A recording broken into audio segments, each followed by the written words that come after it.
Welcome to the lecture for Chapter 13. This chapter analyzes the use of the Internet and social media in public relations. The use of the Internet has exploded over the past 10 to 20 years and is the newest form of mass media that PR practitioners can use and study. This chapter provides an overview of how the Internet and various forms of social media help people in PR. The Internet is evolving very quickly, and we can only guess at how it will help us and entertain us in the future. Let's take a few minutes now to better understand how the Internet helps us in PR. There are many benefits to using the Internet for public relations purposes. Let's go over 7 specific ways. First, information can be updated quickly without having to reprint materials. Reprints can be expensive, and updates on the Internet don't cost anything. Second, the Internet allows interactivity between viewers and an organization. Third, online readers can go deeper into stories that interest them through links provided through a website. Fourth, a huge amount of information can be posted to the web. There is no space or time limitation. Fifth, it's a cost-effective way to disseminate information to the media. Sixth, you can reach niche markets and audiences directly without gatekeepers. And seventh, your organization can be accessed 24 hours a day. In PR, websites function as distribution systems in cyberspace.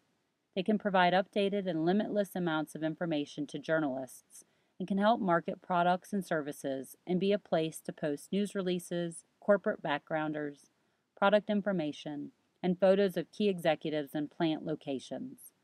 But remember, just having a web page is not necessarily enough.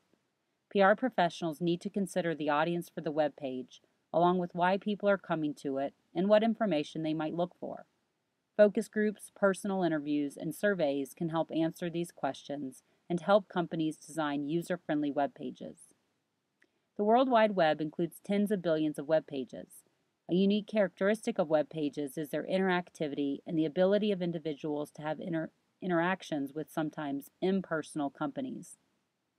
There are 2 terms that can help us understand interactivity. These terms are push and pull.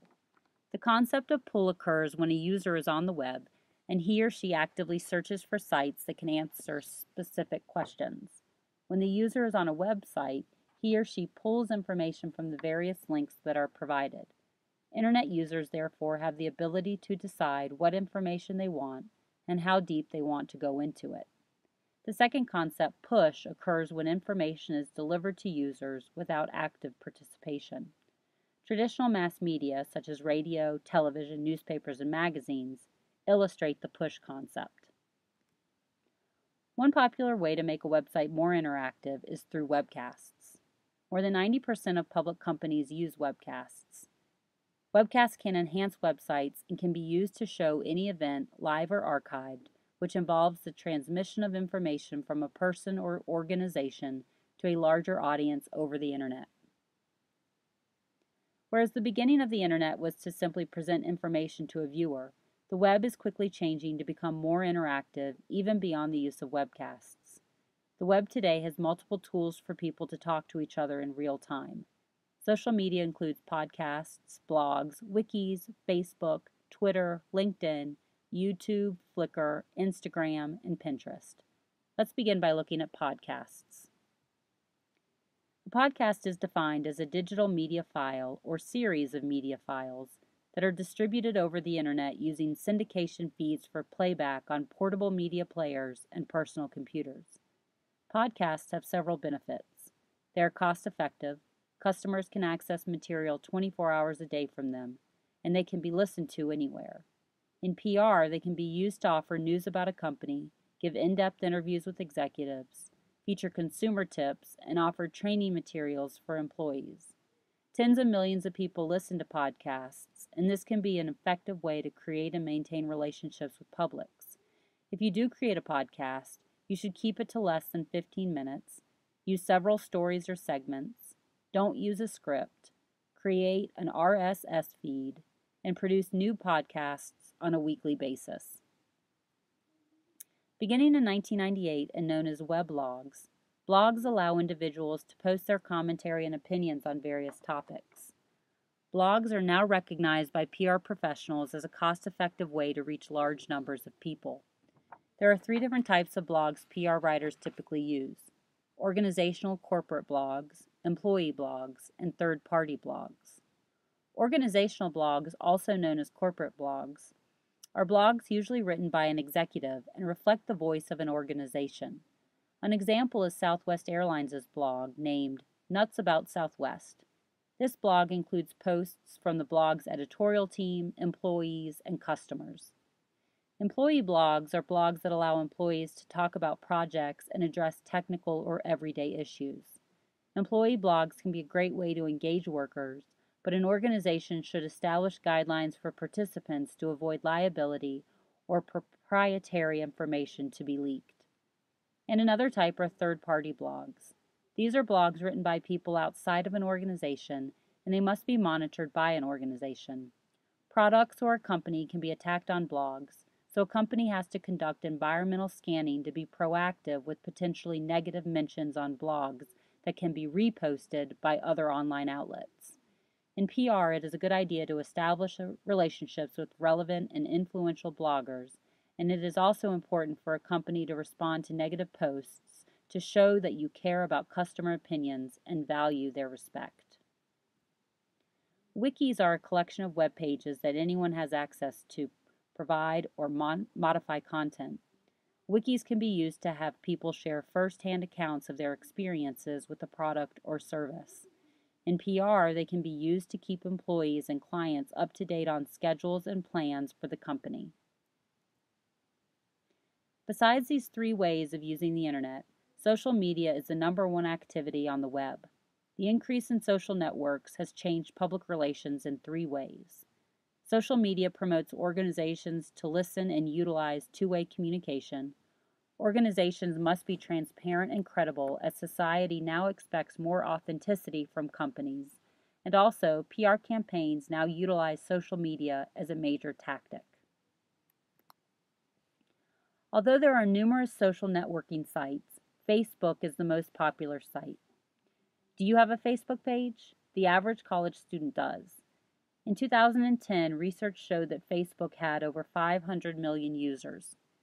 In 2011, that number rose to over 800 million people with a page.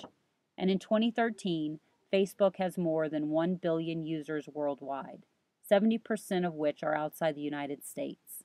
In PR, Facebook is used as a way for companies to make friends. Social networking sites can be used to gain consumer insights, build brand awareness, and create customer loyalty. A way to enhance a Facebook page is to make it more relevant and interesting by including humor, short videos, music, contests, and audience participation. Twitter is the fastest growing web brand, and in 2013, 400 million tweets were sent a day. Twitter is different than texting because anyone with an internet connection can view the tweets. Twitter is a great medium of communication to use in PR, and professionals can use it to issue micro news stories, give updates on an evolving situation or crisis, pitch a story to a journalist, or even offer discounts. Simply tweeting to tweet, however, is not all a company needs to do, and this can be ineffective. There are several ways to make your tweets more effective. You should be creative and think outside the box. Consider how you can use Twitter to engage the public, make the organization stand out, and bring awareness to the brand. Avoid simply posting announcements, but think of ways that you can engage followers in a conversation, or better yet, tell a story. Limit the number of tweets you post, otherwise people will start to overlook your tweets. You should tweet something every day in order to keep your name in front of your followers. Use Twitter in a crisis. It can be an ideal form of communication to provide up-to-the-minute details. And finally, think twice before posting. Inappropriate tweets can cause major issues for you or an employer.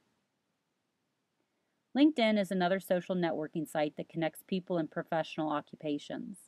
LinkedIn allows users to find similar people with similar professional experience or interests and can serve as a major resource for finding a job and advancing career opportunities. YouTube is the second most popular search engine behind Google and is a widely used medium to post video clips. The average YouTube user watches 3 hours of online videos a month and YouTube gets more than 4 billion views a day. Organizations are starting to use YouTube more frequently as a way to reach the demographic that uses YouTube: college students and those in the 35 to 64-year-old age group. PR practitioners can use YouTube to promote relationships with customers, but customers can also post damaging videos that could have the ability to go viral. In PR, you have to constantly monitor the site and what is being posted about your product or organization. Uploading photos online is extremely popular. Sites such as Flickr and Instagram allow people to share photos with anyone else online. In public relations, using photos is a great way to communicate with visual learners, and sharing photos and posts attracts 104% more comments than the average post. Flickr hosts about 6 billion photos and has 50 million registered users, and Instagram, which was bought by Facebook in 2012, has more than 100 million registered users. These sites discourage organizations from selling products or services, but they can be used effectively in the right way.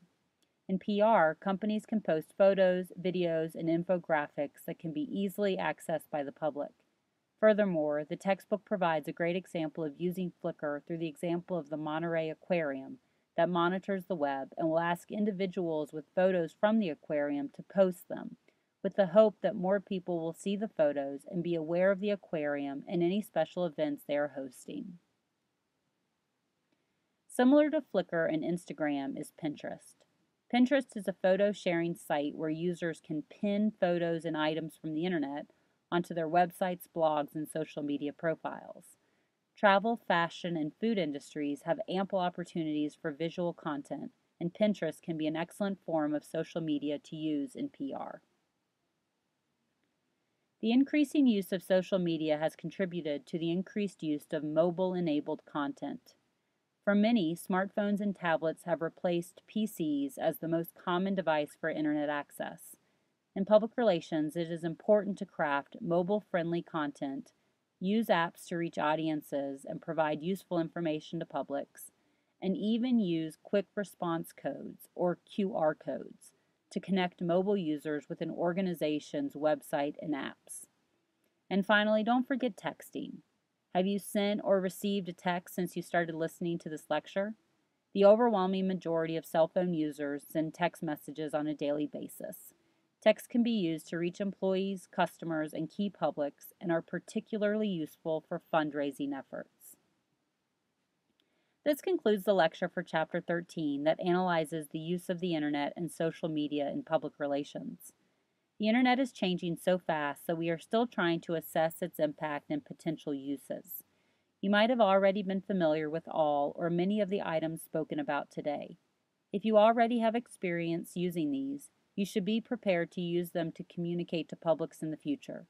If you are not familiar with some of the items, I encourage you to learn about them and how